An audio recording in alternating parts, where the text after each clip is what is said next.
God Level Demon Chapter 171 hanggang 180. Sino? Nangangahas ka bang sumigaw dito? Nang ahas kang pigilan kami sa pagtakbo, gusto mo bang makahanap ng kamatayan? Nang marinig ito, hindi komportable ang anak na lalaki na sabihin ito, hindi niya inaasahan na may mga taong nang ahas pa ring lumabas para mamatay sa oras na ito. Talaga bang hindi nito ilalagay sa kanilang mga mata ang kanilang malalaking pamilya sa lungsod ng Tianshui? Tumahimik ka nga, hindi mo ba nakita na ang alkalde ng Qin iyon? Gusto mong mahanap ang kamatayan? May agad na nakahuli sa anak ng anak, at mabilis na pinigilan ng taong ito sa patuloy na pagmumura rito. Ano, nang marinig ko ang pangungusap na ito, nang makita kong may papasok, ang anak ng anak ay kulay berde, at natakot akong mapadpad sa lahat ng dako. Naglakas loob akong sabihin sa alkalde na hinahanap niya ang kamatayan. Natapos na niya ito sa pagkakataong ito. Nanginginig din ang ibang tao, hindi nila inaasahan na darating si Mayor Qin Fei sa party na ito. Kahit sa likod ni Qin Fei, maraming malalaking tao, katulad ni na Deputy Mayor Liu Jianghe, Miyembro Feng Shan, at iba pa. Ito ang mga tunay na malalaking tao sa Tianshui City, at sila ay makapangyarihan. At ang mga taong ito ay mga lalaking anak lamang, o isang binata, na walang anumang kapangyarihan. Masasabing ang mga talentong ito ang mga panginoon ng kapangyarihan. Sila ay mga Sora at Tigre lamang. Tatay, nang makita ni Qin Mui ang hitsura ng kanyang amang si Qin Fei, biglang nakaramdam siya ng matinding sama ng loob. Pakiramdam niya ay tila wala na siyang kontrol sa mga bagay-bagay. Maliit na bagay lang iyon na maaaring magdulot ng galit sa kanyang ama. Si Liu Liang at ang iba pa ay natatakot, at sila ay nag-aalala, dahil dumating na ang kanilang mga ama, lahat sila ay galit at sabik na hintayin ang kanilang paghubaran. Pamilya sila, hindi mo ba alam ang galit na ipinakita ng tatay mo? Huwag mong tawagan ang tatay ko. May nag-aalab na galit sa mukha ni Qin Fei, habang nakatitig kay Qin Mui Ang, si Mr. Zia ang bisitang personal kong inimbitahan. Gusto mo talagang pag-isahin ang maraming tao para palayasin siya. Baliw ka ba? Sino ang nagbigay sa iyo ng ganitong kapangyarihan? Sino ang nagbigay sa iyo ng ganitong lakas ng loob, at sino ang nagtulak sa iyo na gumawa ng ganoong katangahan? Mas seryoso ang isang pangungusap kaysa sa isang pangungusap. Mas mahigpit ang isang pangungusap kaysa sa isang pangungusap. Naiisip ko kung gaano kagalit si Qin Fei ngayon, at para bang sinasabog ang baga niya. Pwede bang huwag kang magagalit? Kung si Ziaping ang kampyon ng ordinaryong kompetisyon sa pakikipaglaban, kahit na siya na ngayon ang opisyal na miyembro ng higanteng kumpanya, personal siyang inimbitahan na sumali sa walang kapantay na enchanting ng higanteng kumpanya, ang magiging hari ng malalakas. Ang mga taong ito, kahit na sila ang pinuno ng distrito ng Yangzhou, kailangan pa rin nilang sadyang pasayahin si Boji. Ngunit ngayon ay nasa piging na nga ito, masyadong pinalaki ito ng kanyang anak para makiisa sa isang grupo ng mga tao para mag-alis. Kung talagang galit si Ziaping at aalis sa banquet hall, haharapin ng pamilyang Qin niya ang galit ng higanteng kumpanya sa hinaharap, kahit ang galit ng malalakas na tauhan ng hari.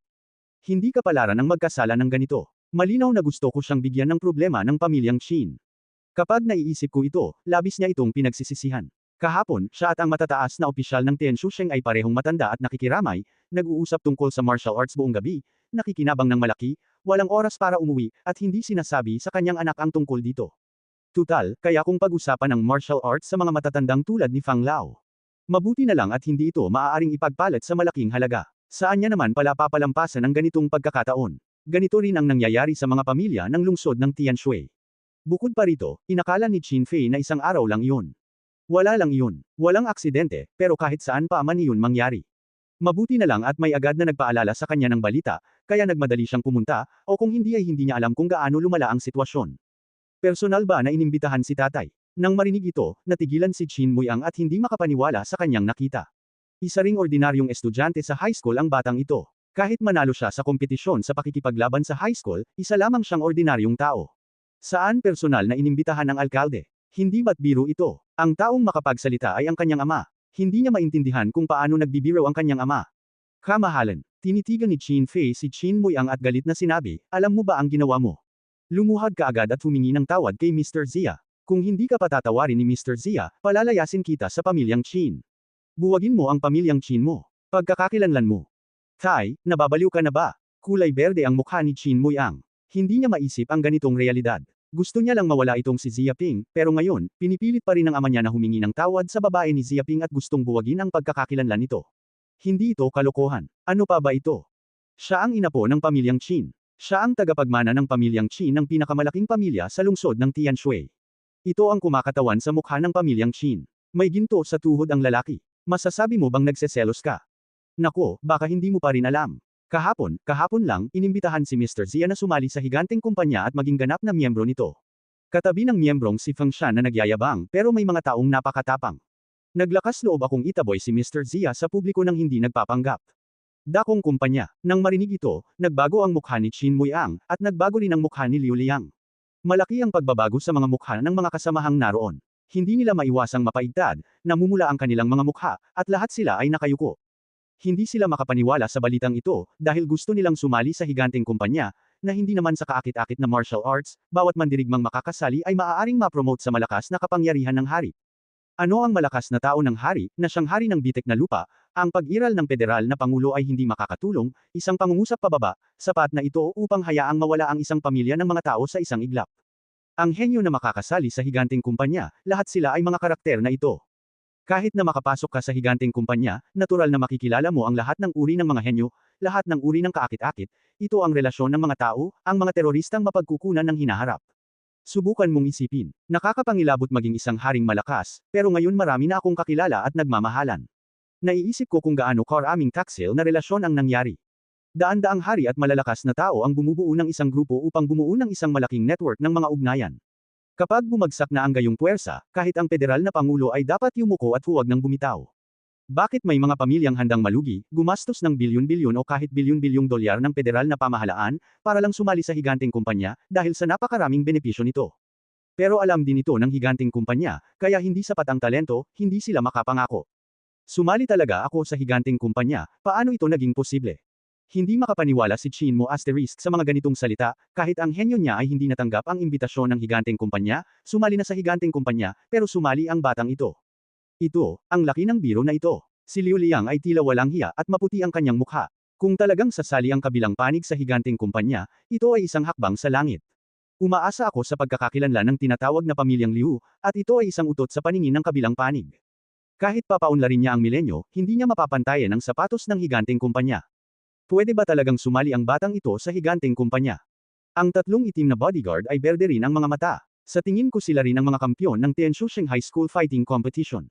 Isa rin itong kamanghamanghang talento, ngunit hindi ito sapat. Hindi pa kasama ang pagsali, hindi man lang sila tiningnan ng higanteng kumpanya kahit hindi man lang nila makita ang hangganan. Pero isang karangalan para sa batang ito ang sumali at personal na maimbitahan. Bago pa man nila ito isipin, akala pa nila ay madilim ang kinabukasan ng batang ito. Hindi ito kasing husay ng pamilya ni Qin Muiang. Ngayon, nababaliw na sila. Tutal, makakasali ka ba sa higanteng kumpanya, kulang pa ba ang mapagkukunan? Ang maging hari ng malalakas, usapin ito ng bakal at asero, sa hinaharap ay hindi nila ibibigay ang sapatos na ito kay Ziaping, maaari lamang tumangala. Hindi nakakapagtaka. Ang kagandahan ng sayaw ni Nangang ay nagtataglay din ng mga nakakagulat na kulay, nagtataka rin siya kung bakit nakakahiya ang eroplano sa tag-init sa napakaraming tao, ngunit nagagawa pa rin itong manatiling kalmado at hindi natitinag. Kahit isang malaking tao ang galing sa labas, personal na lumabas ang alkalde, para lang bigyan ng pahinga si Ziaping, kung sasali ka sa higanteng kumpanya, posible ang lahat. Tutal, iyan ang magiging hari ng sitwasyon, sino ang madaling manggahas na manakit. Napakaganda. Labis din na nagulat sina Churong at Jiang Yaro. Kahit na sila ay mga ordinaryong tao, alam din nila kung gaano kasama ang mga organisasyon ng martial arts sa higanteng kumpanya. Ito ang tatlong higanti ni Yan Huangsheng, sobrang lakas. Tinatayang mas mahirap ang pagnanais na sumali sa higanteng kumpanya kaysa sa pagpasok sa Yanhuang University, ngunit sumali na si Ziaping. Hindi, napakagaling nitong si Ziaping. Napakaswerte ni Feng Hetang, buti na lang at hindi siya nilanat, kaya sumama siya sa karamihan para ihatid si Ziaping. Kung hindi, nasaktan niya ang isang figurang geshi na maaaring sumali sa higanteng kumpanya. Saan pa niya ito nakuha? Tinatayang ang kanyang amang si Feng Shan ang personal na kukuha ng shot at haharange ng kanyang dalawang binti at hihingi ng tawad sa iba. Hindi rin kapanipaniwala ang ibang mga anak na lalaki, pero ito ang sinabi ni Ji Feng Shan, at mayroon ding mga amnestya sa lungsod ng Tianshui dito. Maaari bang peke ang ganitong bagay? Kahit peke ito, sapat na kamangha-mangha na magamit ang napakaraming nakatatandang kapatid para personal na harapin ito. Wala silang ganoong kakayahan at kwalifikasyon. Pasensya na po, Ginoong Zia. Nahihiya, lumuhad si Qin Muiang at humingi ng tawad kay Ziaping. Ang pangit ng mukha niya, at ang eksenang ito ay parang isang dosenang sampal lang sa mukha niya. Mas nakakahiya at mas nakakahiya pa ang sitwasyong ito kaysa sa pagbagsak kahapon. Sa tingin ko siya rin ang tagapagmana ng pamilyang Qin, ang pinakamalaking pamilya sa lungsod ng Tianshui, o ang pinakamalakas na henyo sa Tianshui City no. Isang middle school. Noong siya ay 18 taong gulang pa lamang, na-promote siya sa militar. Ito ay isang regalo, na dapat dalhin sa labas. Pero ngayon napipilitan itong humingi ng tawad, isang malaking kahihiyan ito. Anong sabi mo? Masyadong maliit ang boses, wala akong narinig. Kinamot ni Ziaping ang kanyang tainga at sinabing hindi niya narinig ang sinasabi ni Qin Muiang. Utut, berde ang mukha ni Chin Muyang. Hindi kalakihan ang boses niya, pero hindi rin naman masyadong maliit. Sa ilalim ng tahimik na kapaligiran, malinaw na maririnig ang isang patak ng tubig sa lupa. Paano hindi ito maririnig ng babaeng ito? Malinaw na gustong gamitin ng na ito ang pagkakataong ito para ipahiya ang sarili niya. Hindi ang narinig ko, mas malakas ang boses, may nagawa akong mali, at tama ang paghingi ng tawad. Bumantong hininga si Chin Fei. Naikuyom ni Chin Muyang ang kanyang mga kamao at itinulak ang kanyang puso ng sukdulan. Akala niya ay isa siyang inapo ng pamilyang Chin. Nang labis siyang nadumisan, napilitan siyang humingi ng tawad. Gayunpaman, sa harap ng pressure ng higanting kumpanya, kahit ang pamilyang Chin ay hindi ito kayang bayaran. Pasensya na po, Ginoong Zia, nagkamali ako ngayon lang. Mata ng aso ko ang makakita ng mga taong nasa ibaba. Hindi ko alam kung sino si Taishan. Patawarin mo po ako. Namula ang mukha ni Chin Muyang, halos mapasigaw habang sinasabi ito.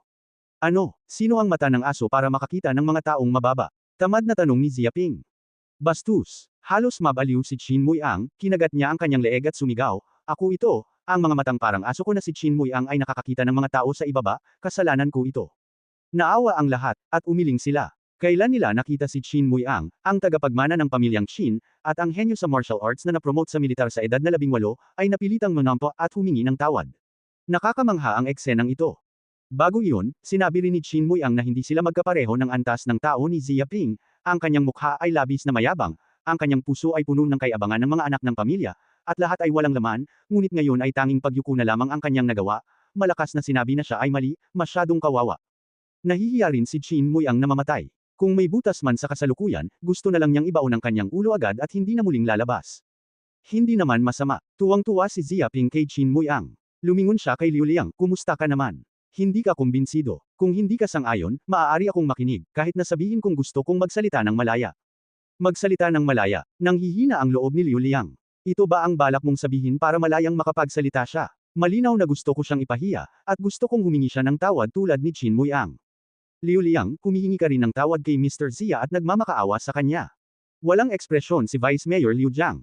Biglang tila isang lobo na nabuta si Liu Liang. Nakaluhod ang kanyang mga tuhod at hindi maintindihan ang kanyang mukha, Zia, ako, naglilingkod ako, sana mapatawad mo ako, hindi umaasa ang mga matatanda sa mga kontrabida. Ang kanyang panloob na kabaliwan ay labis na parang sinuntok siya ng ilang suntok sa kanyang mukha. Isa rin siyang inapo ni Liu Jiaxuan. Ipinanganak siyang mataas ang moralidad. Gusto pa nga niyang maging aso si Zia Ping. Ngayon, naging aso na siya at humihingi ng tawad sa kabilang panig. Sa 18 taon niyang buhay, hindi pa siya nakararanas ng ganitong kahihiyan. Nakakahiya naman.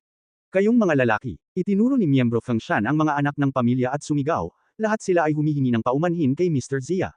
Masyado nang sabihin na hindi nila alam kung paano sila iaangat at maglalakas loob na itaboy si Mr. Zia. Tutor mo ba ito? Pagkatapos mong bumalik, dapat kayong lahat parusahan. Makinig kayo, ang mga anak na lalaki at kapatid ng puso ay labis na nakakalungkot, halos patay na, sila ang mga anak ng mga pangunahing pamilya ng lungsod ng Tianshui, na sumisigaw ng gininto ang susi ay isinilang, mula maliit hanggang malaki, ang iba lamang ang humihingi ng tawad sa kanilang sarili, kung saan kailangan mong humingi ng tawad. Pero ngayon ay napipilitan itong yumuko ng yumuko sa isang sibilyan. Opo, pasensya na po, Ginoong Zia.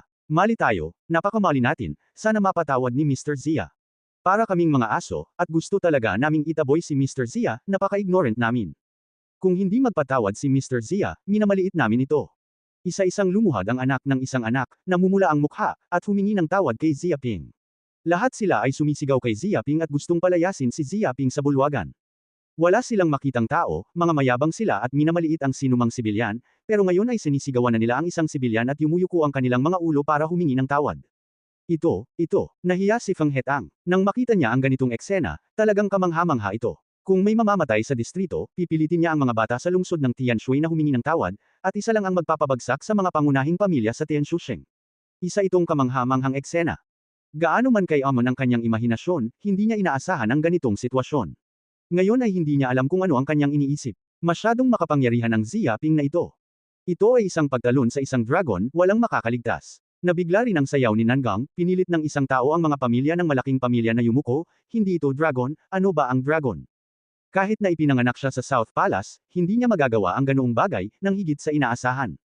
Mapait at mapait din ang tatlong bodyguard ng pamilyang Qin. Walang masabi, dati silang lahat ang kampyon ng Tianshui City Fighting Competition, pero bodyguard lang ang kaya nila, pero pinilit ng kabilang partido ang mga pamilya ng malalaking pamilya na yumuko.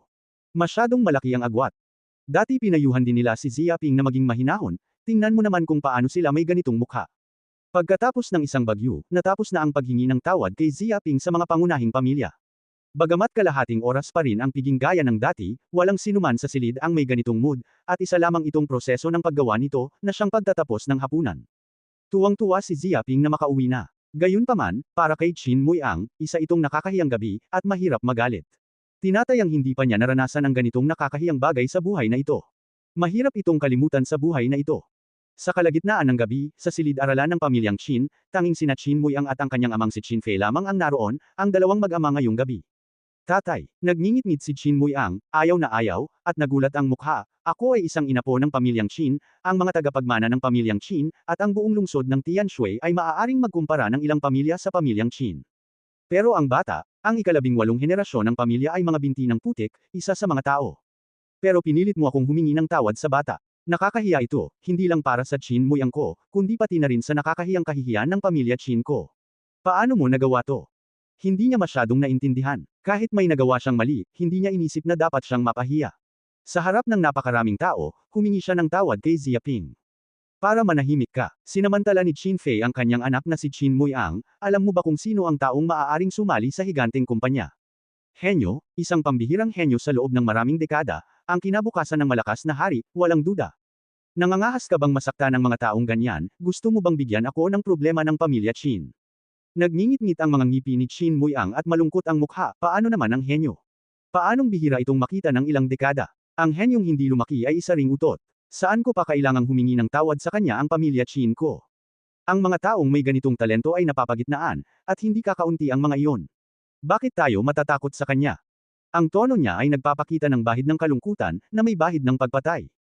Malinaw na halata ang kanyang ibig sabihin. Kahit na may potensyal ang Xiaoping na ito na ma-promote sa posisyon ng hari, ngunit sa isang tiyak na halaga, kaya niyang patayin ng tuluyan ng batang ito habang nasa duyan pa lamang. Kung hindi kayang tiisin ng pamilyang Qin ang matibay na posisyon ng hari, hindi ba nila kayang harapin ang mga walang hiya sa isang distrito? Kalokohan. Umiling si Chin Fei, hindi mo kilala ang higanteng kumpanya. Hindi mo alam ang kakila-kilabot ng higanteng kumpanya. Ito ang tatlong higanti ng Yanwangxing. Ang tunay na superpower ay kontrolado ng federal na pamahalaan. Bakit kaya ito naging tatlong higanti, walang nang ahas na mang-asar? Hindi lamang ito impluensya ng pagiging nasa lahat ng dako, kundi higit sa lahat, ito ay walang awa, at dapat mong iulat na ang mga taong pinapatay nila ay sapat na para magtayo ng bundok, at ang dugo ay sapat na para maipon sa isang malaking ilog. Lahat ng mga ngahas na hamoni ng kanilang mga puwersa ay patay na, at wala nang buhay pa. Pagkasabi niyan, tumingin siya sa anak niyang si Chin Muiang, kilala mo ba ang Yellow House? Alam, nang marinig ito, tumanggo si Chin Muiang, ang Flower City ay isa ring lungsod na may populasyon na mahigit 100 milyon, at ang pamilyang Huang ay isang super family sa lungsod ng Apoy, at napakaraming malalakas na tao. Ang kanilang kasipagan at bawat lugar sa lungsod ng Apoy, ay higit pa sa ating pamilyang Qin. Ang mga puwersa ay kakila-kilabot pa rin ng ilang beses. Ngunit 5 taon na ang nakalilipas, ang pamilyang Huang ay nawasak sa isang iglap, at walang natagpuan ng mamamatay tao. Anong problema? Bakit mo bigla na lang nabanggit itong dilaw na bahay? Tiningnan niya ang kanyang ama nang hindi maipaliwanag.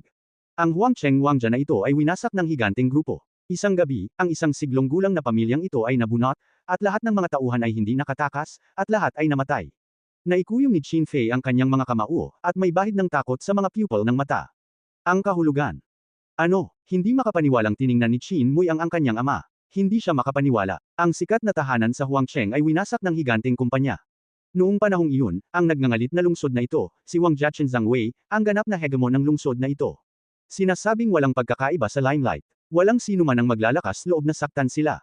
Sinabi ni Chin Fei Shensheng, ngunit may isang henyo nakakapasok lang sa higanteng kumpanya ngunit siya ay nagkasala, dahil sa isang maliit na insidente ay nagdulot ng mga contradiction, pagkatapos ay isang miyembro ng pamilyang Huang ang nagalit ng gusto, at talagang pinaalis ang mga Huangja escort, ang henyo ng higanteng kumpanya. Isagawa ang pagpatay. Kalikasan, dahil ang araw na iyon ay isa lamang eksena ng martial arts, at hindi lumaki, at di nagtagal ay binombo ng ilang mandirigma ng pamilyang Huang, at sinira pa ang bangkay. Akala nila ay maayos ang kanilang ginagawa at wala silang iniwang anumang palatandaan. Pero anong klaseng kapangyarihan ng higanteng kumpanya, may isang bagay talaga silang gustong suriin, walang may tatago, at ang mga bagay na mabilis na nabubunyag ng mga inapo ng pamilyang Huang. Galit ang higanteng kumpanya, isang hari na malakas sa posisyon ng hari ang personal na bumaril, at ang pamilyang Huang ay nawasak sa magdamag. Hindi makakatakas ang sinuman. Tiningnan niya ang kanyang anak, akala mo ba nakatakas na ang pumatay sa pamilyang Huang? Walang makakahanap. Mali, alam ito ng federal na pamahalaan, malinaw ito, ngunit walang nang ahas na kontrolin ito. Ito ang mapang ipang higanteng kumpanya. Huminga ng malalim si Qin Muiang, at lahat sila ay nagupo. Ito ang tatlong higanti ng Yanwangxing.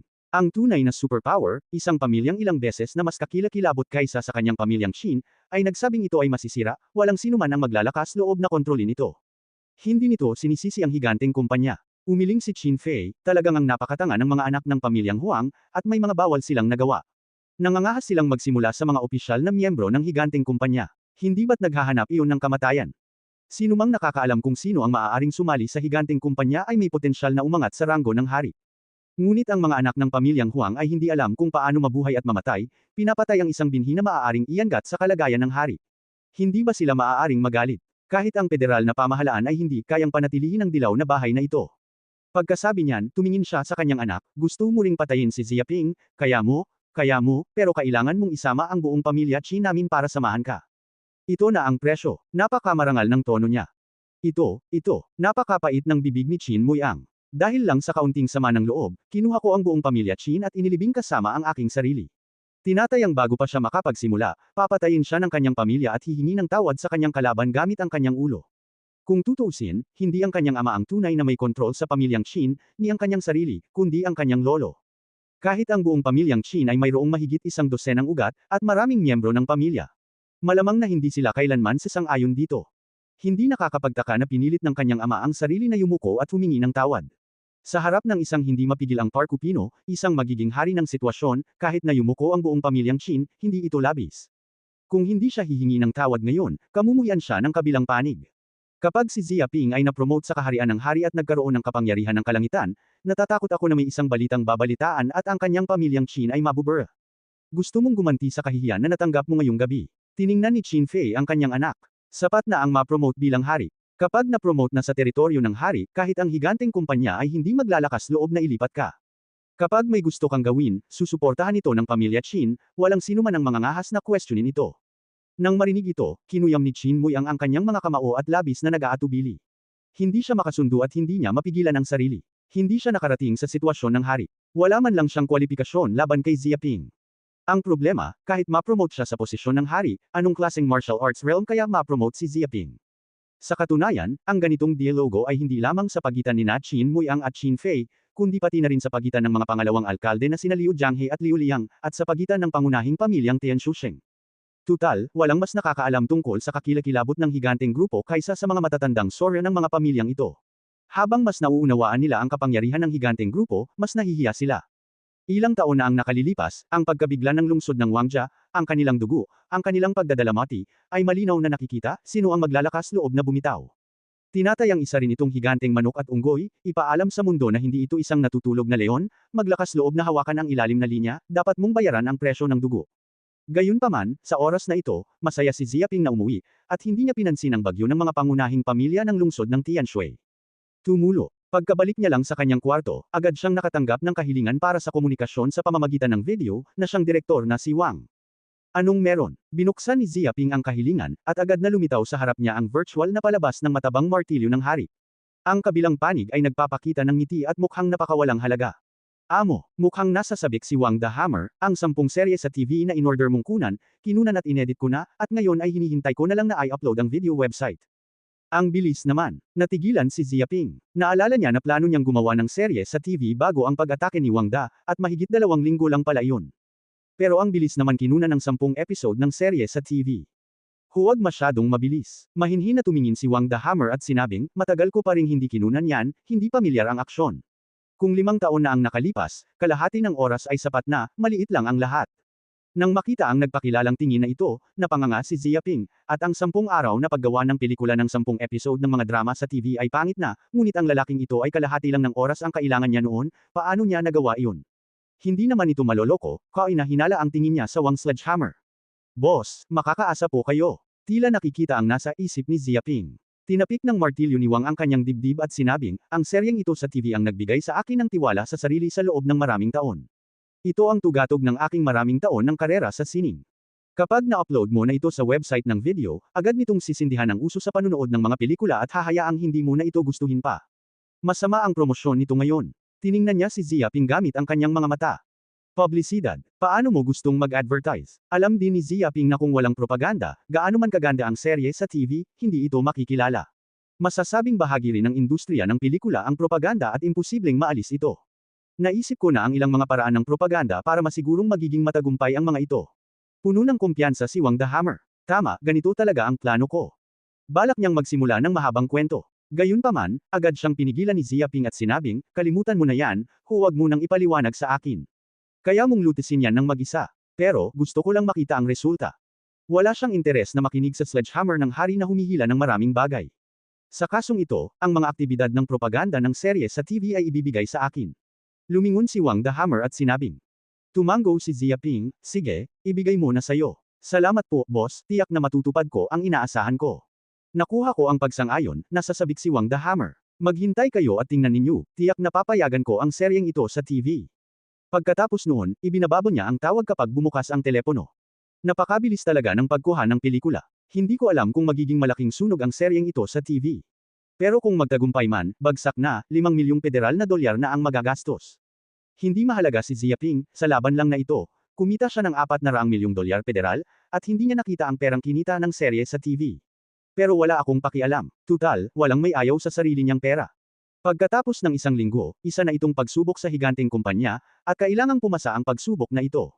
Naikuyom ni Zia Ping ang kanyang mga kamao, ngunit alam niyang yumuko ang mga pangunahing pamilya sa lungsod ng Tianshui sa kanilang sarili at pinilit ang mga anak ng pamilya, iyon ay, dahil sa higanteng kumpanya. Nang mabaigo ang paglilitis na ito, hindi na siya maaaring sumali sa higanteng kumpanya, at hindi alam kung gaano kalubha ang mga kahihinatnan. Gayunpaman, lubos din siyang kumpiyansa na malabong mabaigo siya. Pagkatapos ng isang linggong paglilitis, samantalahin ang oras na ito, maaari mo nang subukang makalusot sa militar, para mas maintindihan ng paglilitis ang mga ito. Ikinuyom ni Zia Ping ang kanyang kamao. Pinagkrus niya ang kanyang mga tuhod sa kanyang kama, nagsimulang magsanay, hinukay at hinigup ang enerhiya sa kanyang katawan, at patuloy na pinagbubuti ang kanyang cultivation. Tuldok tuldok tuldok tuldok tuldok tuldok tuldok tuldok tuldok tuldok tuldok tuldok. Mabilis itong lumipas. Bumangon si Zia Ping mula sa kama at iminulat ang kanyang mga mata. Naramdaman niya na pagkatapos ng isang gabing pagsasanay, ang nakakainis na katawan nito ay lumaki rin ng kaunti, at sa loob ng ilang araw, maaabot niya ang Wuto Jiu Shang Tianfeng Tek. Sa oras na iyon, maaaring subukan niyang makalusot sa militar. Sige, pumasok ka na sa paaralan. Tumingin si Zia Ping sa bintana, mataas na ang sikat ng araw, hindi nalalayo sa oras ng pasukan. Magsipilyo ka at maghugas ng mukha. Pagkatapos mag-almusal, naglakad na siya papunta sa paaralan. Gayunpaman, nang dumating si Zia Ping sa paaralan, natagpuan niya ang isang higanteng panda. Naglakad siya sa kalsada. Maraming tao ang nakaturo sa kanilang mga sarili at tila mausisa. Pero wala ni isa sa kanila ang nangahas na lumapit, lahat sila ay nakaturo sa paligid at nagbubulungan. Nanalo ako sa fighting competition at tila naging sikat na ako sa paaralan.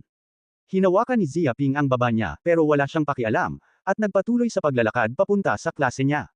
Zia Ping. Pero noong una akong pumasok sa paaralan, binati ako ng isang kaklase ko at tiningnan si Zia Ping ng may kakaibang tingin, sinasabing sumulat ka ng isang nobela na inangkop sa isang serye sa TV. Ano? Nang marinig ito, pinaikit ni Zia Ping ang kanyang mga mata, paano mo nalaman ito? Kahit ganito ang sitwasyon, wala pa siyang sinabi sa mga kaklase niya tungkol dito. Saan kaya nalaman ng lalaking to? Paano mo nalaman? May balita sa internet, alam yan ng lahat sa klase. Siyempre, sabi ng kaklase, pero, hindi ko inaasahan na ganoon pala ang nobela ni Zia Ping na isinulat mo, matapang at avant-garde, masyadong mature. Narinig ito ng ibang mga estudyante, ngunit mayroon din silang kakaibang tingin. Partikular na ang ilang mga babaeng estudyante, lahat sila ay medyo namumula, ay hindi nangangahas na tumingin kay Zia Ping ng dilat ang mga mata, tila nakita na rin nila ang nobelang isinulat ni Zia Ping. May balita sa internet. Anong nangyayari rito? Natigilan si Zia Ping. Bakit hindi niya alam ang ganitong bagay? Kilalang kilala na ngayon ang kwento ng sarili niyang mga nobela. Nang maisip ito, agad siyang bumalik sa kanyang upuan, kinuha ang kanyang mobile phone, at agad na nag-online. Totoo nga, nakita niya agad ang balita tungkol sa kanyang sarili sa pahina ng Penguin News, at ang balita ay minarkahan ng pulang headline, na lubhang kapansin-pansin. Pamagat ng balita ng Penguin, inilantad na ang tunay na pagkakakilanlan ng autor ng nobelang antas pangkababalaghan na si Bayrong. Mga ulong balita sa network ng pagbebenta ng baboy, ang kampyon ng kompetisyon sa pakikipaglaban ay bumaling sa pagsusulat ng mga nobela, ito ba ay pag-unlad ng lipunan o pag-urong? Pang-araw-araw na headline ng balita, nagulat ako, ang kinabukasan ng mga superstar sa mga functional novel ay isang estudyante sa high school pala. Ang headline ng pambansang obserbasyon, sa edad na 18, ang pag-usbong ng isang bagong henerasyon ng mga functional novel masters. Tuldok tuldok tuldok tuldok tuldok tuldok tuldok tuldok tuldok tuldok tuldok tuldok. Biglang nakita ni Ziaping ang isang kahangahangang pamagat sa webpage. Pinilit niya itong tingnan. Totoo nga, nakita niya ang balita tungkol sa kanyang tunay na pagkakakilanlan. Wala nga siyang kinalaman doon. Siya ang sumulat ng sarili niyang paaralan at klase, na napakalinaw naman. Nabunyag na ba ang pagkakakilanlan ko? Anong nangyayari? Medyo nahihiya rin si Ziaping. Naalala niya na dapat ay napakasekreto ng pagkakakilala sa nobela ng kanyang guro na si Bayrong. Kilalang kilala na kung paano gumising ng maaga sa umaga. Dahil lumabas ang ganitong balita, humantong ito sa pag-post ng buong network, pati na rin ng mga netizen ng mga pangunahing forum, at halos lahat ng mga mambabasang nakakita ng nobela ay nagsalita na sa internet. Lalo na sa comment area ng nobela ni Teacher Bayrong, may post. Hindi ka panipaniwala, si Ziaping, ang autor ng The Teacher Bayrong, ay isa palang 18 taong gulang na estudyante sa high school. Akala ko ba ang mga autor ay nasa edad 30 o 40, o bakit napakatanda na ng mga sulatin? Aalis na ako, matanda na ako. Mga pelikula lang ang pinapanood ko sa internet sa edad kong ito, pero isa na akong dalubhasa sa henerasyon ngayon. At ang lalaking ito pa rin ang kampyon ng Tianshuseng High School Fighting Competition. Ito ay kombinasyon lamang ng sibil at militar, isang nagwagi sa buhay, at isang magandang kinabukasan. Ang agwat sa pagitan ng mga tao ay talagang napakalaki. Hindi na ako mabubuhay pa. Buong araw akong nanunood ng ganitong balita at masyado akong nasasabik sa puso. Maraming mambabasa ang nagugulat, isa-isa silang nabigla sa balitang ito, kahit gaano pa nila isipin, hindi nila maisip na ang autor ng nobelang ito ay 18 taong gulang pa lamang. Tutal, ang mga tao sa panahong ito ay nagbabasa lang ng mga libro, at naghahanda pa nga para sa pagsusulit sa pagpasok sa kolehiyo, paano sila makakasulat ng isang nobelang gumagana ng mahusay at namumukod-tangi. Huwag kang magpaloko, itong si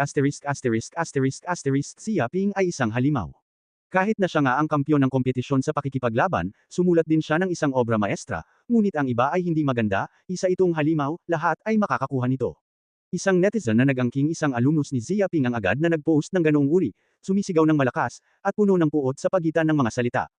Oo, sang-ayon ako sa nasa itaas. Nakatira ako sa tabi nitong si Ziaping.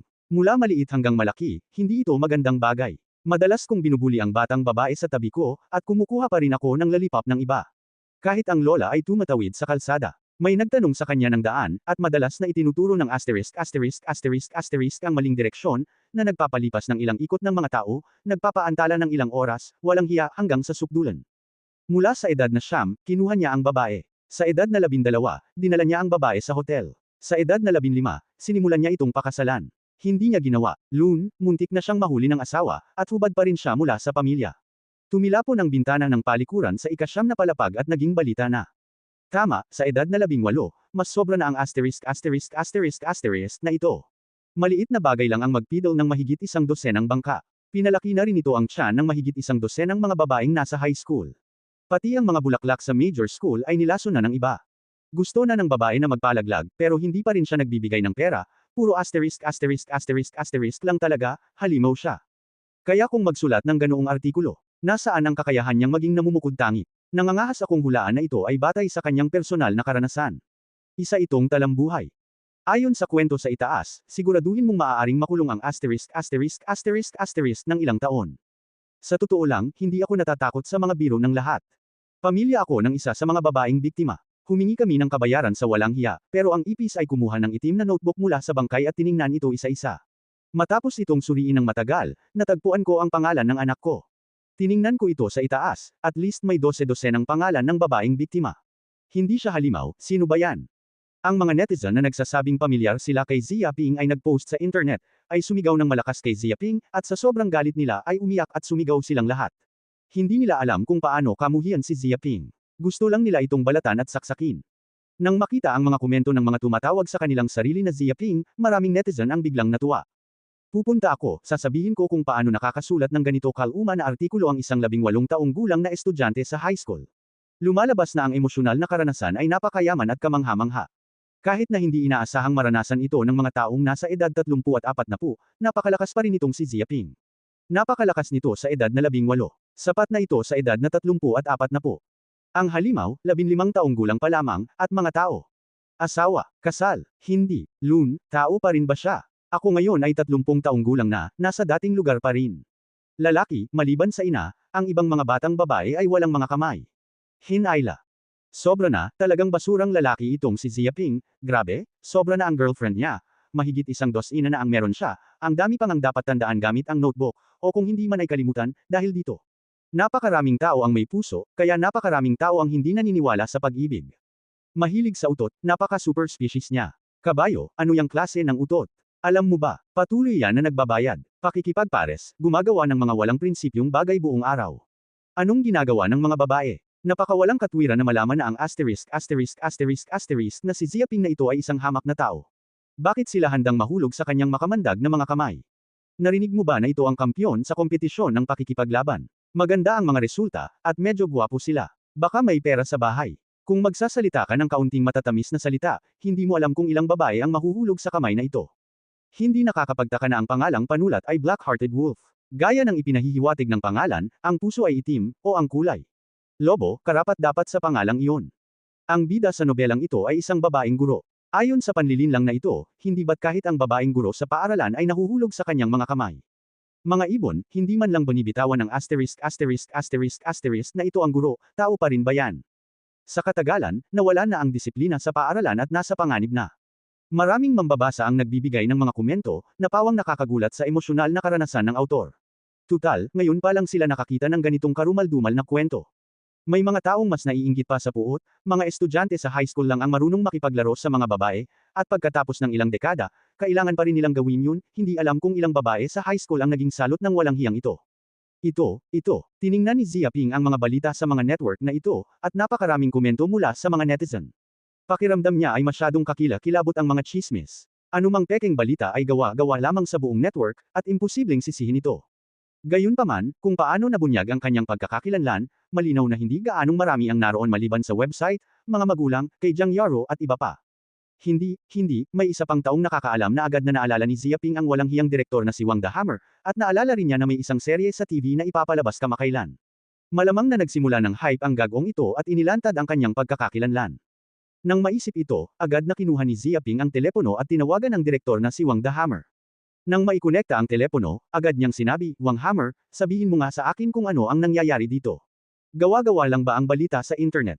Boss, oo, iyon nga ang ginawa ko. Pagmamalaki ni Wang the Hamham, nakipag-ugnayan lang ako sa online news media at nagbigay ng ilang artikulo. Hindi ko inaasahan na magiging headline pala ang mga ito. Napakaganda ng epekto. Kapag online na ang video natin, siguradong magiging malaking alingaw ito, at tataas ang click rate. Magaling na utot. Bumubulwak ang bibig ni Xia Ping, at maganda ang epekto ng publisidad, ngunit medyo nakakaabala siya. Nabunyag ang pagkakakilanlan ng autor at hindi niya alam kung gaano kalaking gulo ang aidudulot niya pabalik. Sa oras na ito, biglang nakarinig ang sistema ng isang boses, binabati kita sa host, nakakuha ka ng 5,000 halaga ng puot. Ano, nang marinig ito, kumislap ang mga mata ni Xia Ping, at kumalat ang ganitong balita na nagpapataas ng halaga ng puot. Kung ganito nga ang kaso, hindi naman malaking problema na hayaang patuloy na kumalat ang balita. Gayunpaman, hindi maganda ang reputasyon niya. Kahit ilang iskandalo, hanggang doon na lang. Kung makukuha mo ang halaga ng puot, hindi naman malaking problema ang lahat. Boss, kung hindi ka pa nasisiyahan, sasabihin ko sa website na bawiin ang balita. Nag-alangan ang matabang lalaki, kahit sino ay maaaring makasakit ng damdamin, ngunit hindi maaaring makasakit ng damdamin ng kanyang amo. Kalimutan mo na, may mga nangyari na, at wala ng paraan. Xia Ping Sheng, sa madaling salita, dapat mong sabihin sa akin ng maaga, hindi ka maaaring gumawa ng sarili mong mga pahayag. Medyo matigas ang kanyang boses. Opo, boss, mali ako. Biglang natigilan si Wang the Martillo. Tumango si Xia Ping, oo, iyon lang, maaari mo nang ipagpatuloy ang gawaing propaganda, pero huwag masyadong lumagpas. Siyempre, walang malaking problema sa paggarantiya. Tinapik ni Wang Da ang kanyang dibdib at labis na nagtiwala. Pagkatapos kong sabihin ito, nailang ako. Ibinaba ni Xia Ping ang telepono at tiningnan ang kakaibang ekspresyon ng mga estudyante sa paligid niya. Wala siyang pakialam at hindi siya apektado. Tuldok. Gayunpaman, ang balita ay lalong nagiging matindi, at di nagtagal ay alam na ng mga estudyante ng buong Tianshu Shengjiu Middle School. Tutal, ang kampyon sa kompetisyon ng pakikipaglaban ng kanilang paaralan ay isang mahusay na manunulat na sumulat ng isang nobela. Kahit sino ay labis na mausisa. Narinig ba? Ang walang hiyang si Xia Ping ay isang manunulat ng mga nobelang pang-functional. Sumulat siya ng isang nobela sa internet, ano ang pangalan ng gerong si Bai Rong. Huwag mo nang panuurin, napakawalanjiya naman itong si Xia Ping, nananakit pa ng iba. Sumulat pa ng ganoong nobela, hindi ko alam kung ilang kabataan ang lamason kay Huang Xing, pati matatanda, ay nire-recruit na. Hindi, nakakatakot naman ang nobelang ito. Siyempre, horror, hindi mo alam. Ginamit ko ang kritisismong ito para tingnan ang nobelang ito. Gusto kong malaman kung anong klaseng kalokohan ang kaya kong isulat. Hindi ko inaasahan na makikita ko ito, kahit mahulog pa ito sa bitag, hindi makakaakyat palabas si Climb. Hindi ba? Pinanood ko ito ng 7 o 8 oras kagabi, at sa wakas ay natapos ko itong basahin. Nanghina ang katawan ko. Pumasok ako sa paaralan kaninang umaga. Nangangatog ang mga binti ko. Huwag mo nang masyadong banggitin. Nakakalungkot. Hindi ko alam kung paano naisulat ng batang ito ang nobela. Malapit na ang teknik nito sa tao. Kahit na isa itong dalubhasa sa mga nobelang may gamit, sobra na ito. Medyo nakakainis, at may ilang netizens na nagbalita. Hindi kathang-isip ang dahilan kung bakit napakalakas ng nobelang ito. Ito ay ang walang hiyang karanasan ng walang hiyang si Zia Ping na ito. Sa edad na iyon, nagsimula siyang makipaghook sa mga tao. Paulit-ulit na siyang naranasan. Ang karanasan ng asawang lalaki na makahabol sa kutsilyo sa kusina ay minsang hinabol at pinatay ng Baji Street. Maaari mo bang itanong kung ang karanasan ay napakayaman at kaya mo bang magsulat ng mga nobela? Mga ibon, pati mga tao. Nagsasama-sama rin ang mga asawa, hindi iyon isang tao. Ututo, hindi mo ba nakita na guro ang bida sa nobela? Baka nakuha pa nga ng asterisk ang guro. Sinasabing ang guro ng klase ni Zia Ping na ito ay isang malaking kagandahan, may pares ng mahahabang binti, harapan. Matambok. Pagkatapos, mahiyain, may walang kapantay na kagandahan, parang isang mundo lamang. Nabalitaan kong nakarelasyon na ito ni Zia Ping. Ang halimaw, ang pangalan ng magandang guro, alam ko, tinatawag itong Autumn Snow, isa lamang siyang perpektong babaeng nasa hustong gulang, ang aking pangarap na kasintahan, at ngayon ay talagang nadumisan na ng Zia Ping na iyon. Hindi ako naniniwala na ang ganitong bagay ay talagang chismis. Isa itong tiyak na chismis. Huwag mong paniwalaan. Hindi ako naniniwala sa mga chismis ni Zia Ping dati, pero ngayon, kahit ang 75 middle school na Huajiangyaro, 88 middle school na Huachurong, ang Huanangang Dance sa Shulen Middle School, at iba pa, ay may 3 magagandang babae na kasama niya. Mga binti, ngayon, kahit makakuha ako ng magandang guro, ang mahalaga, walang babaeng makakatakas sa kanyang mga kamay. Maraming estudyante ang nag-uusap tungkol sa isa't isa, lahat sila ay gulat na gulat. Ang ilang mga estudyante ay lalong nagluluksa, at isa na namang diyosa ng paaralan ang nadumisan ng couple na ito. Hindi nila matanggap ang mga ganitong katotohanan. Ang bulaklak sa paaralan ay isinaalang-alang din ng bastardo. Tutal, si Jiang Yaro ay kanyang kaibigan noong bata pa siya, o kapitbahay. Ang tinatawag na toring malapit sa tubig ay ang unang buwan, at hindi ito imposible. Pero ngayong nabasa na rin ng guro ang kakaibang gandang ito, napatay ng halimaw na si Zia Ping, hindi nila matanggap ang pangkalahatang balitang ito. Walang hiyakang Zia Ping, hindi siya tao. Pumunta siya sa paaralan hindi para mag-aral, kundi para maghasik. Ang mga estudyante sa high school ang gumagawa ng ganoong kawalang kahihiyang bagay. Kapag lumabas sila ng paaralan, hindi nila alam kung gaano karaming babae ang nasasaktan. Wala bang makakakontrol sa kasamaan ng bastardong ito? Ituloy mo lang yan, basang-basa na ang diyosa na nakikita natin sa bastardong ito, may pag-asa pa rin tayong umutot. Relasyon ito ng guro at estudyante, at agad kong isusumbong ang punong guro at hahayaan siyang lumaban. Pag-uulat ng utot, kapag maayos naman si Zia Ping, may gagawin ng guro ni Qiuzu, at may mga nagsasabi na isa siyang baka na kumakain ng batang damo. Kumain ka na, halatang bulaklak lang yan na isinilid sa dumi ng baka, malaking bagay yan para kay Zia Ping.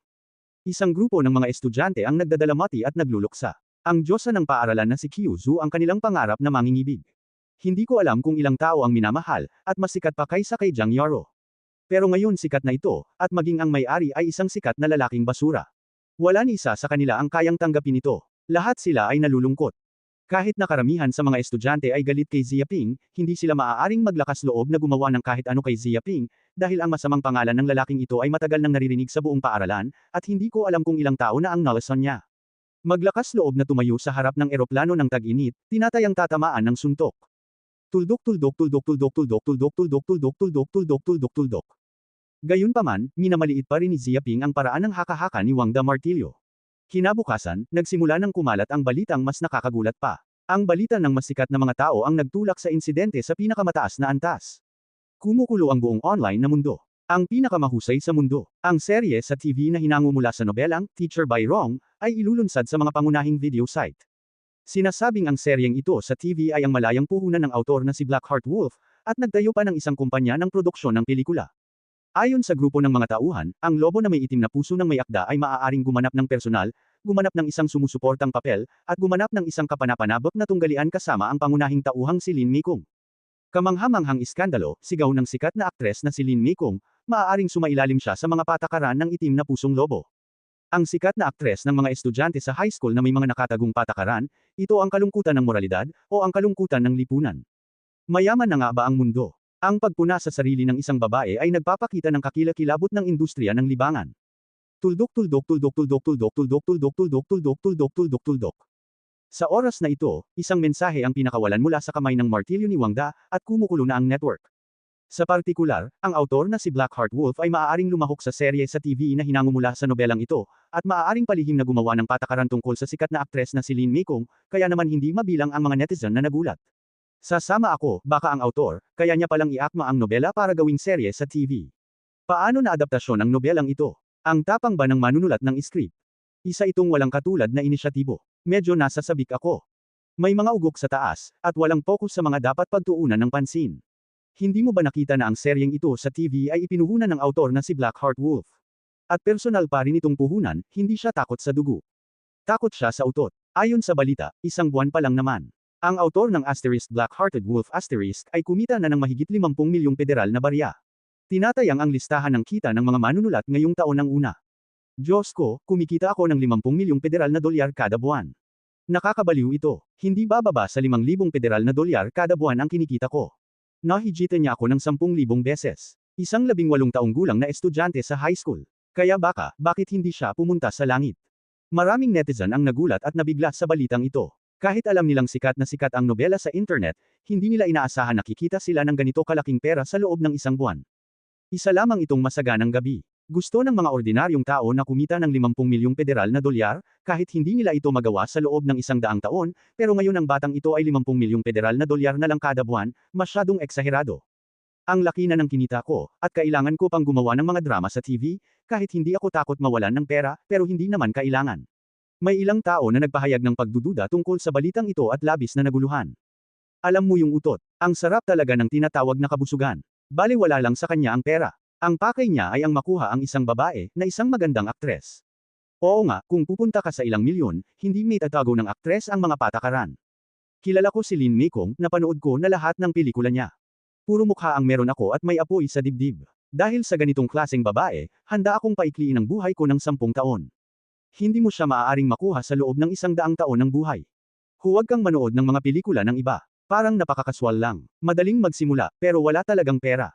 Nay, hindi po ba pera ito? Tama iyan, pero para magbigay ng malaking pera, mayroon ka bang ganoong kalaking pera? Hindi ko pa rin kailangan ng pera. Suntok, sige lang, ang mga taong kumikita ng 3,000 federal na dolyar kada buwan ay nagyayabang din sa internet. Napipilitin ka, kailangan mo pa ring harapin. Maraming netizen ang naiinggit at napupuot, at ang ilan ay natutokso na agad na na ang autor ng Itim na Pusong Lobo na ito ay handang harapin ang isang drama sa TV ng mag-isa. Tiyak na para ito sa kapakanan ng katwiran at mga hindi sinasabing tuntunin ng iba't ibang aktres. Kung hindi para sa layuning ito, paano magiging handang magbayad ang para sa pelikula? Walang kahihiyang lobo na may pusong itim, masyadong kasuklam-suklam, ginamit pa ang kapangyarihan, ginamit ang pera, lantaran na palihim na niloloko ang isang magandang aktres, wala siyang kahihiyan, mali ang pagkakaintindi ko sa karakter niya. Isang netizen ang sumigaw sa galit, sa paggawa nito, ano ang pagkakaiba niya sa walang hiyang prinsipal sa nobelang iyon? Mukha lang talaga iyon ng isang edukado. Nahihiya akong makasama ang taong ito. Kuya, isa siyang maliit na Huang Wen, kinain na ng mga aso ang ganitong bagay. Hindi naman sa nagbibiro ako, kung may pera ako, gusto kong sumisid. Isa pa, magaganda ang mga tao, kahit maraming tao na ang nakapunta na sa kanya, gusto kong maging isa sa kanila. Ito ang tunay na matandang driver. Napakaraming babae, at nakamit nila ang malaking tagumpay. Hindi makapasok sa kanyang mga mata ang mga karaniwang gamit, at lahat sila ay nagsisimulang maglaro ng ilang mabibigat na panlasa. May mga boss din daw na kumukuha ng mga pelikulang ito. Sa tuwing nag-fi-film sila, personal nilang susubukan na huwag nang kumuha ng karagdagang aktor. Nabalitaan kung para daw makatipid ito. May mukha ka, gusto mo akong maging boss, kailangan mong personal na makialam, at may magagandang bagay para makamura ka. Inaasahan din na ang lobong may itim na pusong ito ay magiging isang boss, papasok sa entertainment circle, at sasali sa hangin at ulan. Nay, mabuti na ang may pera, huwag ka nang magsulat ng mga nobela, gumawa ka na lang ng mga palabas sa TV, at sumisid sa lahat ng uri ng aktres. Iminumungkahi kung huwag kang mag-subscribe sa nobela ng gagaw na to. Sa tuwing mag-subscribe tayo, may naiaambag tayo sa walang hiya. Hindi ko alam kung ilang babae na ang sinasaktan niya. Tama, mabilis na ipinadala ng lahat ang komentong ito at binatikos ang gawa ng walang hiyang si Xiaoping na ito. Hindi ito si Yan Huangxing. Maraming netizens ang sumisigaw ng sumisigaw, pawang galit. Tuldok tuldok tuldok tuldok tuldok tuldok tuldok tuldok tuldok tuldok tuldok tuldok. Ang pangyayaring ito ay natural na alam ng mga mag-aaral ng ika-75 na middle school, at lahat sila ay walang kabuluhan. Si Xiaoping ang pinakamagaling. Hindi siya kayang pasayahin ng mga babaeng nasa high school. Sinimulan na nilang saktan ang diyosa ng libangan. Paano naman magiging unfair ang langit? Itong na ito ang naging boss ng pelikula at drama sa telebisyon, tapos mamaya ko pa mapapanood ang pagganap nitong na ito sa screen. Napakalaki talaga ng agwat sa pagitan ng mga tao. Si Jocelyn Mikong lang ang nakikita ko sa screen, pero ngayon ay nakakagawa na ng negatibong contact ang demonyong iyon sa diyosa. Simula pa lang ito, hindi ko alam kung ilang diyosa ng pelikula ang na-spoil ng couple na ito. Nako, bakit hindi yang itong paninda? Hoy, bakit? Isang grupo ng mga estudyante ang galit na galit, lahat sila ay hindi kumbinsido, at ang kanilang mga mata ay berde. Nagawa ng babaeng si Zia Ping na kontaken ang diyosa sa malayo, at tanging pagtingin-tingin lamang ang kanilang nagawa, sa sobrang kasuklam-suklam. May chismis na nakakahiya raw itong si Xiaoping, at posibleng pumunta sa paaralan para pumili ng ilang aktor para sa paggawa ng pelikula para makatipid sa gastos. Palihim na chismis ng isang estudyante. Ano, mayroon pa ring ganoong bagay, itong si Zia Ping ay umabot na sa ganitong antas, kahit ang mga aktor ay ayaw gumastos ng pera para mag-imbita. Buong araw ay gusto siyang bigyan ng libreng paggawa ng iba, siya ay si Zia Yupi lamang. Bam-antong hininga ang isang matangkad na estudyante sa langit. Kung totoo ang balitang ito, huwag kayong magpaloko, ay boycott siya at hayaan siyang pumunta sa isang masamang plano. Gusto kong hayaang magtrabaho ang mga lalaki sa ating 2095 high school bilang mga libreng manggagawa. Gusto niyang maging maganda. Mukhang galit siya. Siyempre, kung mayroon mang ganoong bagay, tatayo ako at magbo-boycott. Huwag mo akong agawin, gusto ko rin itong agawin. Mababalisa ako. Napagdesisyonan kong maging undercover at sumali sa grupo ng mga kriminal. Kapag ikaw na ang intelligence officer, ipapaalam ko sa iyo ang masamang ugali ng walang hiyang ito. Hindi, obligado akong magboluntaryo ng ganitong gawain. Hindi ka sapat na kwalipikado, madaling ibunyag ang mga kapintasan, o hayaan mo akong sumama. Tutal, hindi ako mapupunta sa kung sino ang mapupunta sa impyerno. Maraming estudyanteng lalaki ang nagpapakita ng anyo ng pagiging matuwid.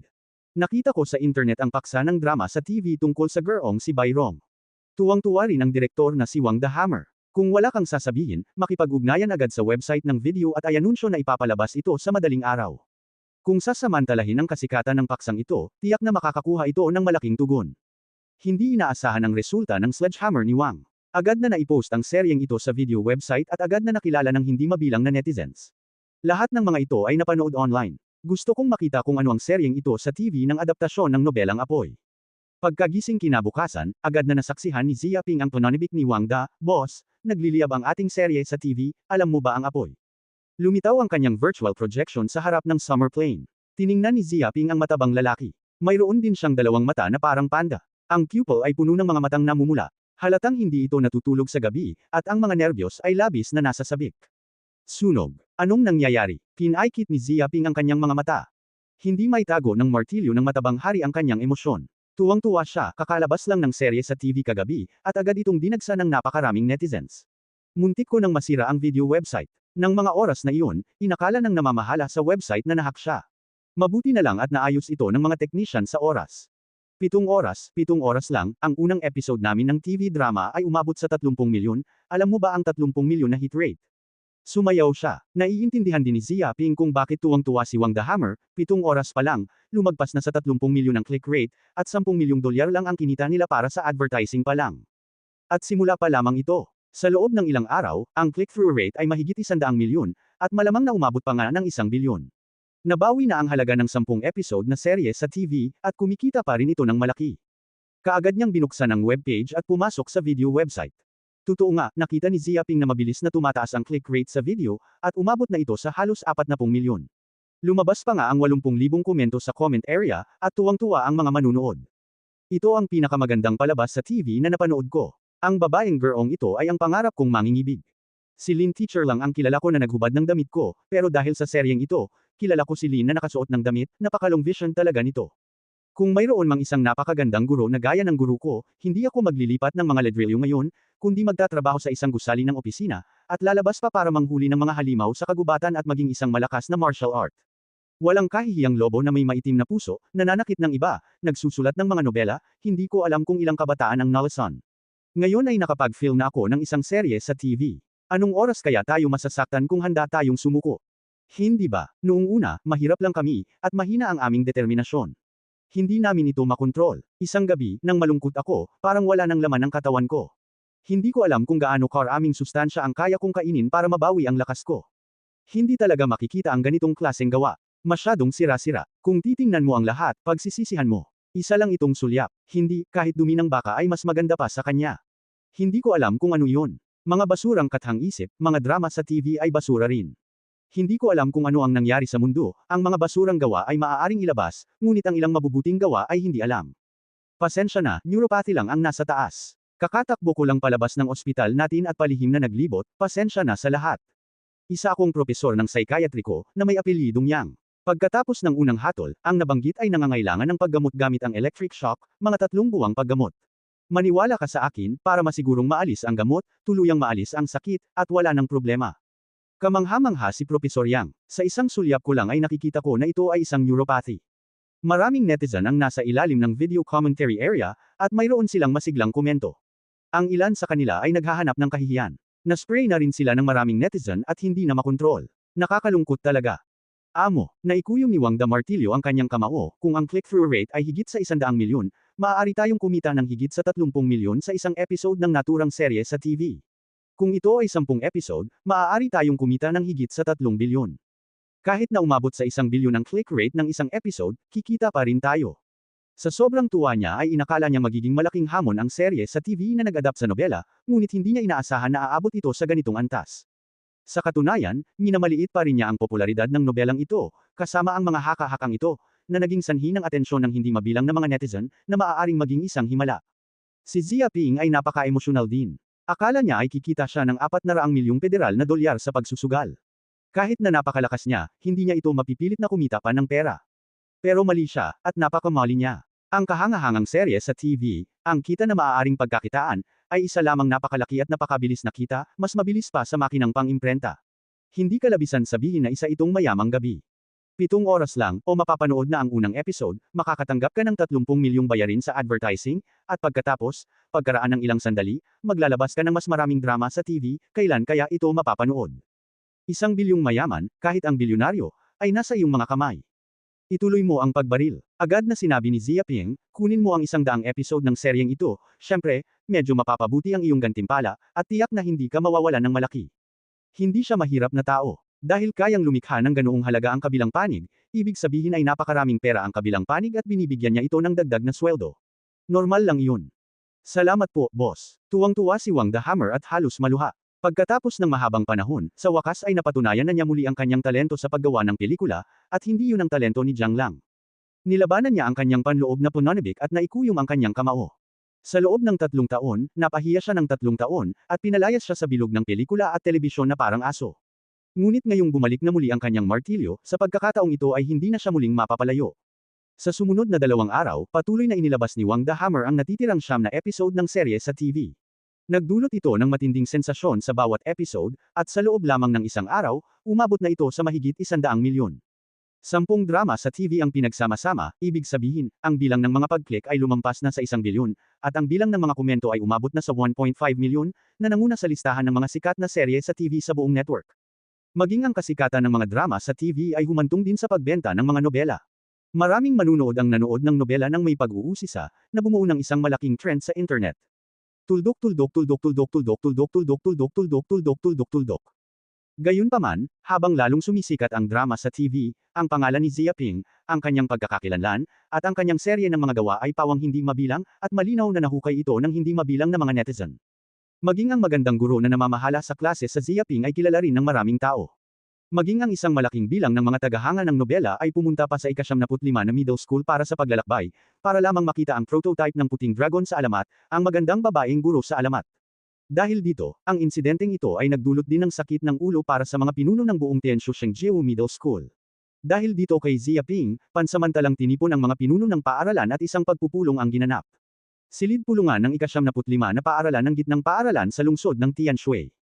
Sa oras na ito, nagtipon ang mga pinuno ng paaralan sa conference room, lahat sila ay mag-uusap tungkol kay Xia Ping, dahil masyadong malaki ang problema, kamakailan lamang ay maraming tagahanga sa labas ng paaralan, na palaging nakatambay sa pintuan, na lubhang nakakaapekto sa gawaing pang-edukasyon.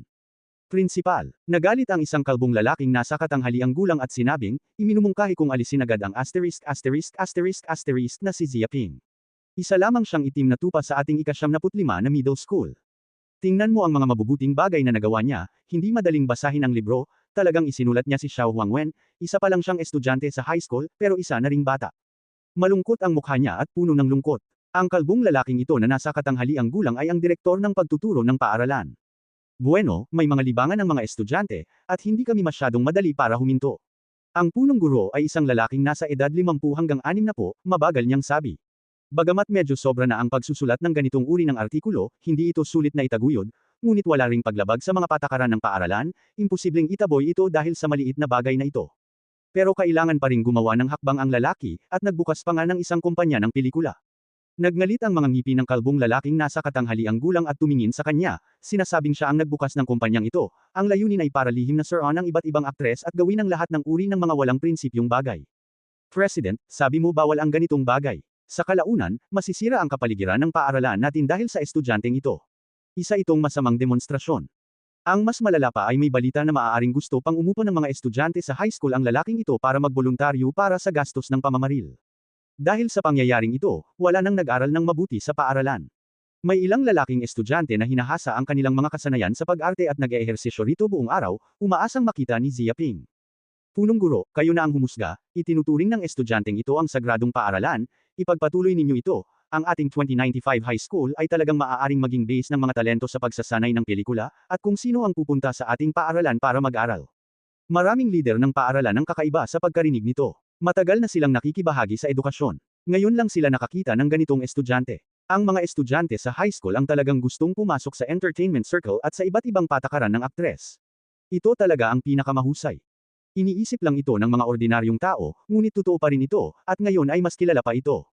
Mas naiinggit pa nga ang ilang lider ng paaralan sa puot, dahil kayang palihim na ipasok ng babaeng ito ang iba't ibang aktres, kahit walang dahilan. Medyo nawalan din ng malay ang punong guro, pero umubo siya at sinabing, hindi puro chismis lang ang mga ito. Hindi totoo ang chismis na yan. Hindi mo kailangang pumunta sa pila. At ang mga tao ang mga kampyon ng kompetisyon sa pakikipaglaban, ang mga palatandaan ng ating paaralan, masasabi mo bang sila ay itinaboy?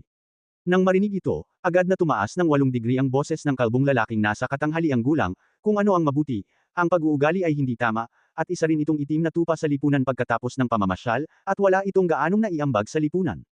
Nakapatay ng kalahating palayok ng sopas ang isang daga. Huwag dahil medyo mas malandi ang batang ito, mabait naman siya sa kanya, at dapat siyang umalis kung magtatakbo man siya palayo. At ang babaeng ito ay isa pa ring potensyal na kriminal. Ito ay talagang usapin ng pag-iisip tungkol kay Qiuzu, at siya ang sumulat ng nobela. Sa totoo lang, para sa edukasyon, pinunako rin ito at isinulat. Pero pinatutunayan nito na ang katatakutan ng batang iyon, ano ba ang pantasya, ang magsulat ng ganoong artikulo. Sa paglipas ng panahon, hindi niya ito makontrol.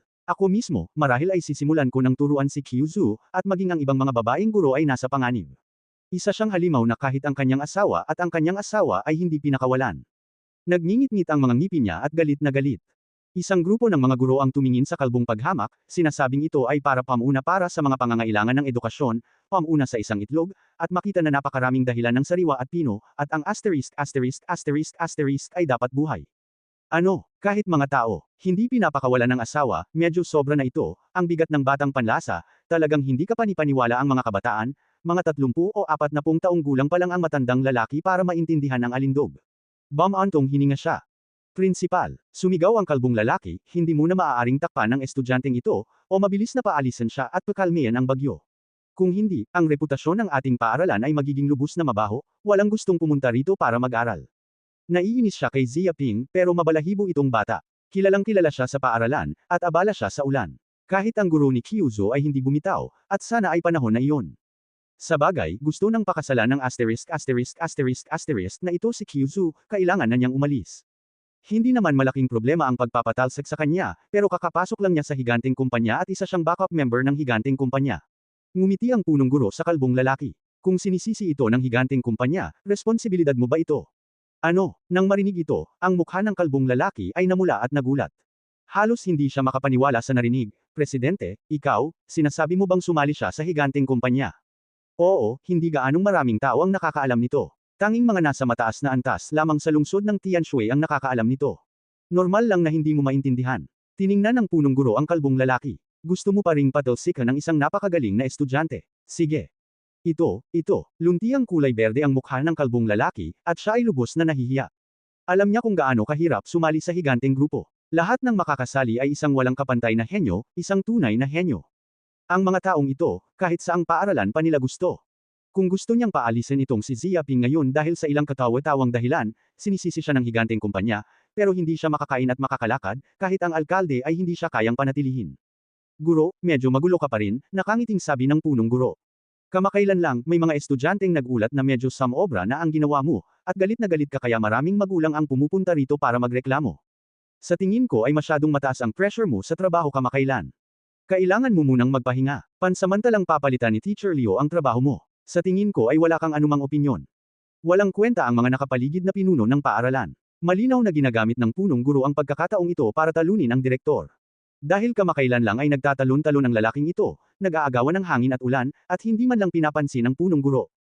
Kahit hindi sinabi ng punong guro, natatandaan niya ito sa loob-loob niya, ngayon ay gumamit siya ng isang thunder strike at pinigilan ang teaching director. Totoo nga, ang galaw na ito ay agad na tumama sa kabilang panig ng patay na butas at hindi nagawang gumanti. Walang opinyon. Kulay abo ang mukha ng direktor, at tinatayang ganito ang nangyari nitong mga nakaraang taon. Pero ito ang utos ng punong guro, at hindi niya maiwasang yumuko. Bueno, dito na ang katapusan ng usapin. Wala nang makakapagbanggit pa nito. Isa lamang itong sampal sa hangin. Pagkatapos ng panahong ito, magiging maayos din ang lahat. Unti-unti ring lalamag ang lahat, mahinang sabi ng punong guro. Opo, principal. Tumango ang isang grupo ng mga pinuno ng paaralan at nagtakda ng tono. Sa oras na ito, isang high-end na apartment sa Tianshui City. Ang mamahaling apartment na ito ang tinitirhan ni Qiu. Mayroon itong 3 silid at isang bulwagan. Sumasaklaw ito sa 100 metro kwadrado. Ito ay lubos na marangya at maluho, may mga sahig na marmol, mga kristal na chandelier, iba't ibang sofa na gawa sa katad, mga LCD TV, at iba pa, at kumpleto ang lahat ng uri ng mga pasilidad. Pero ngayon, hindi masyadong magaling ang may-ari ng bahay. Sinasagot niya ang telepono at nakikipag-usap sa kanyang kasintahan. Naririnig niya lang ang boses ng kausap na tumatawa, Xiao Shu, narinig ko na nag-aral ka sa high school para magturo, pero para rin mag-aral. Nagkagulo ang mga estudyante sa sikreto. Isinulat pa nga ng kabilang panig ang kwentong ito sa isang nobela, at gumawa ng serye sa TV. Kailangan kong sabihin na ito ang pinakamataas na rating na paraan ng panliligaw na nakita ko. Karapat-dapat ito kay Miss Aki, kahit saan ako magpunta, ang alindog ay isang bagay na hindi kayang tanggihan at hanggan ng maliliit na lalaki. May bahid ng pang-aasar ang tono niya, para manahimik. Walang galit na sinabi ni Kyuzo, iniisip ko ang bagay na ito, pero hindi ko pa sinabi sa iyo ang tungkol dito. Saan mo nalaman kung saan? Kailangan mo pa bang sabihin sa akin? Kumalat na ang balita sa network, sino ba naman ang hindi makakaalam, Miss Aki, sikat ka na sa buong mundo. Napahadjijek si Xiaomi, napakaganda ng kapaligiran. Sige, nakikita ko pa rin sa internet.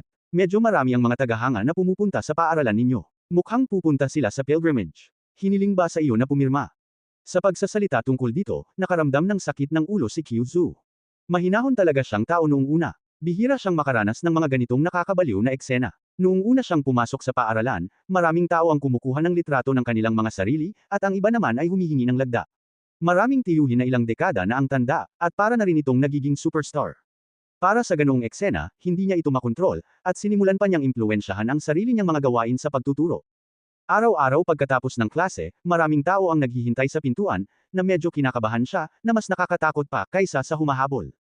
Huwag mong sabihin yan, naiistorbo lang ako. Seryoso na nitong naapektuhan ang pagtuturo ko. Mayroon ka bang magandang paraan para malutas ang problemang ito? Nag-aatubiling sabi ni Kyuzu, yung mga kakaibang chismis sa internet, pwede mo bang burahin? Haha, imposibleng burahin yan. Napakahirap ikalat ang ganitong uri ng mensahe kahit saan. Napakahirap burahin yan. Teka lang, ang mga bagay sa network ay palaging sikat sa loob ng ilang buwan at nawawala, at ang pagkakataong ito ay hindi naiiba. Naghagikika ng mga kasintahan, nasisiyahan siya sa kahihiyan na nararamdaman ngayon ni Kyuzu. Dati itong tinatawag na Diyosa ng taglagas ng Diyosa ng campus. Kailan kaya ito magiging ganito? Bihirang mangyari ang 10 taon. Kailangan mo pa ba ng ilang buwan? Hindi makapagsalita ang mukha ni Kyuzu at sobrang sakit ng ulo. Tumagal ito ng ilang buwan, ngunit hindi niya ito matiis. Pero yung batang lalaki, pumunta ba siya rito at kinausap ka, nagpadala ng ilang love letter, at umamin din ng ano? Gustong-gusto ito ng mga guro at estudyante, sa tingin nila ay nakakapanabot ito. Chismis ang kasintahan tungkol sa bagay na ito, na nagpapakita ng isang taksil ng ngiti. Hindi. Tiningnan ni Kyuzu ang virtual na projection ng kanyang kasintahan, at labis siyang nagalit. Kahit sino, kung hindi mo aaluhin ang iyong sarili, magugulat ka pa rin dito. Gayunpaman, nakaramdam din siya ng matinding galit, at ang mga bagay-bagay ay umabot na sa puntong ito. Hindi man lang humingi ng tawad ang lalaki, at walang masabi. Talagang nakakasuklam ito ng husto. Napagdesisyonan niya na bukas ay kakausapin niya si Xia Ping at haharapin ito ng buo. Kahit na may iba pang iniisip ang estudyante tungkol sa kanyang sarili, sa madaling salita, hindi maaaring magpatuloy sa ganitong paraan ang bagay na ito. Tuldok tuldok tuldok tuldok tuldok tuldok tuldok tuldok tuldok tuldok tuldok tuldok. Kinabukasan, nakaupo si Ziaping sa kwarto, sumisikat ng husto ang araw sa bintana. Sa sandaling ito, ang likas na ugali ng mga Meridian ni Ziaping ay napakalakas kaya pagkatapos ng ilang araw na pagsasanay, sa wakas ay na-upgrade niya ang kanyang cultivation sa larangan ng martial arts. Pakiramdam niya ay kasing lakas ng dati ang kanyang katawan, at ang siyam na Meridian ay nagsasama-sama, at sila ay namuhay ng magkasama, at sila ay isa at siyam, at sila ay ganap na pinagsama. Ito ang kaharian ng unibersalidad. Aba, makakalusot ba ito sa militar? Nang marating ni Xiaoping ang larangan ng martial arts sa Jiuxiang, pakiramdam niya ay isa lamang siyang manipis na patong ng papel mula sa militar, at kaya niyang makalusot sa isang galaw lamang. Tama, syempre lang yan, yun ang mahalaga. Walang katapusan ang nararamdaman ni Ziaping, at ang tunay na paglilinang ay natural, at walang hadlang. Ang dahilan kung bakit mayroong bottleneck ay dahil ang larangang ito ay hindi pa nalilinang sa kasiya siyang antas, ito ay medyo mahirap, kaya magdudulot ito ng isang tagumpay, na siyang bottleneck. Ngunit kapag ang paglilinang ay umabot sa isang pangarap, natural lamang na ito ay makakarating sa susunod na larangan. Ito ang nangyayari, at ito ay makakarating ng walang anumang hadlang. Binuksan ni Ziaping ang Baihui Point noong 5 araw ng Wat Iyan. Kalahating talampakan pa lamang ang natatakbuhan niya papasok sa teritoryo ng militar, ngayon ay bukas na ang siyam na Meridian, at puno na ang gas, wala nang anumang bara. Dagdugdog. Nang sabay-sabay na dumagsa ang nakakainis na gas ng siyam na Meridian, nagtipon sila upang bumuo ng isang rumaragasang ilog, na biglang sumire sa puntong Baihui sa katawan, at maraming nakakainis na gas ang ibinuhos. Dumating na ang sitwasyon ng militar. Iminulat ni Ziaping ang kanyang mga mata at pinasadahan ng nakakapangilabot na liwanag. Nang tuluyang makapasok ang nakakapangilabot na gas na ito sa butas ng Baihui, agad na nabuksan ang kapangyarihang pangkaisipan sa loob, at agad nitong napuno ang buong katawan at ikinabot sa likas na ugali ng bawat pulgada. Sa sandaling ito, pakiramdam niya ay naabot na niya ang kaharian ng panloob na paningin, at malinaw niyang nakikita ang estado ng galit sa katawan, at kilala niya ang bawat buto, bawat pulgada ng kalamnan, at maging ang bawat meridian sa kanyang katawan. Shoo! Hindi lang iyon, kundi pati na rin ang kanyang mga kalamnan, meridian, buto, at maging ang bawat selula ay napapatatag at napalakas. Ang lakas at bilis ay lubos na pinahusay at nagiging mas malakas ng ilang beses kaysa dati. Ang kapangyarihang pangkaisipan sa aking isipan ay kumalat din, 10 metro, 20 metro, 50 metro, 100 metro, at sa wakas ay umabot sa layong 250 metro. Sa ganitong distansya, anumang galaw ng hangin at damo ay malinaw niyang nararamdaman. Ito ay laganap, at ang daloy ng hangin, ang mga partikulo sa hangin, at iba pa, ay pawang naruroon sa isipan. Ang nakakapangilabot na kapangyarihan sa kanyang katawan ay ilang beses na mas malaki kaysa dati. Ang nakakapangilabot na kakayahan ni Baihui ay maaaring mapuna ng 4 o 5 beses na mas marami kaysa sa mga meridian ng katawan. Kung kailangan mong subukan ang lakas ng kasalukuyan, dapat kang maghanap ng tagong lugar para subukan ito. Pakiusap, magbakasyon ka ngayon. Kumislap ang mga mata ni Ziaping at agad siyang tumayo. Tuwang-tuwa siya kaya naman pagkatapos niyang ma-promote sa militar, ibang-iba na ang kanyang mundo. Ang lakas na ito ay sapat na para makalabas sa ilang at labanan ng mga totoong halimaw upang makatayo sa mundong ito. Nang maisip ito, agad siyang lumabas ng silid at naglakad patungo sa labas ng lungsod ng Tianshui.